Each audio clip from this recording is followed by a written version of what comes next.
réduction des coûts, réduction du risque d'erreur, proposition de services nouveaux et innovateurs, les plateformes numériques semblent bien intéressantes, certes. Mais qu'en est-il des répercussions sur la classe ouvrière traditionnelle? Avais-tu bien pensé aux dangers de ces plateformes? Moi non.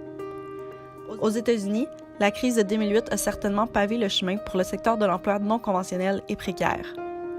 Facebook, Google, Amazon, Uber, Airbnb, Spotify ne sont que quelques noms qui se situent dans l'une ou l'autre des 5 grandes catégories de plateformes.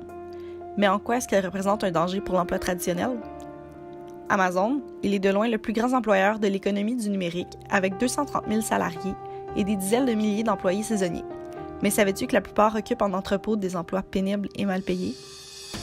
Uber, il recueille des informations sur ses chauffeurs afin de les contrôler et ainsi gagner un avantage sur la concurrence au moyen d'algorithmes. Pour les travailleurs, la sous-traitance est un vrai fléau, grandement généralisé puisqu'il permet une réduction considérable des coûts pour l'entreprise, mais qui a pour effet de disqualifier ces derniers.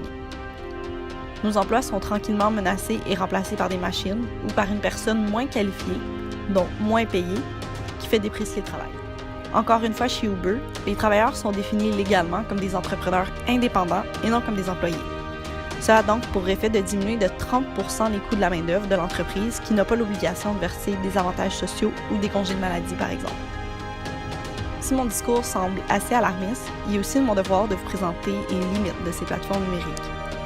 La première limite, la sous-traitance généralisée elle-même qui pourrait causer sa propre perte.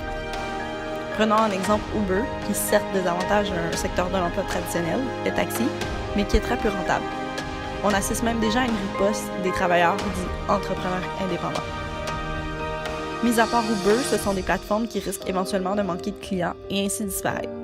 La deuxième grande limite, quant à elle, les capitaux excédentaires.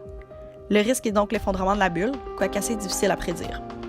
Par contre, en 2015 et 2016, les entreprises établies et émergentes ont subi des reculs importants qui ont mené à des grandes vagues de compression. Pour tous les services dont les marges de profit sont normalement faibles, Uber ou Airbnb par exemple, il n'y a qu'une seule alternative, soit déclarer faillite, soit réduire les coûts et augmenter les prix. Les plateformes publicitaires, Facebook, Google, quant à elles, demeurent dans une situation assez précaire puisqu'elles dépendent financièrement des annonceurs. Le secteur de l'emploi a grandement été bouleversé par l'arrivée des différents types de plateformes technologiques, tout ça dans un contexte beaucoup plus large. L'avenir est bien évidemment très incertain, par contre des solutions sont envisageables. Plateformes post-capitalistes financées par l'État et au profit de la population, pourquoi pas? Aujourd'hui, peut-être devrions-nous collectiviser les plateformes.